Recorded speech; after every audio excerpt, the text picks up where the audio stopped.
akong concern. Bumili kami ng isda kahapon sa palengke sa Toledo City Market, Cebu. Ganito yung isda nila guys, nabili namin. Color violet.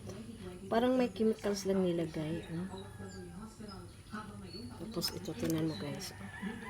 Halos lahat sila pa paano ito makakain. Mag-ingat po kayo guys. Sa lahat ng mga... Tingnan mo guys. Nabili namin to doon. Ang sama ng... Ang pangit ng ano. Paano makakain to? Yung kakain para mga senior citizen. Kami kumakain. Nilagyan nila ng chemical. Hindi ko alam. Sabi nga nila, formalin daw nilalagay. Ganyan. Wala bang action ng mga ganito sa gobyerno natin? Yung isda dapat hindi nila nilalagyan ng mga formalin chemical. Ayan o. Tingnan nyo.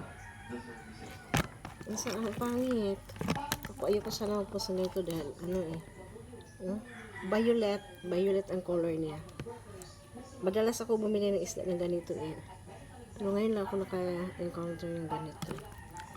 Yung laman nag-color violet kasi nga may chemical na nilagay. Hindi ko alam opaque ito ng isda o ano.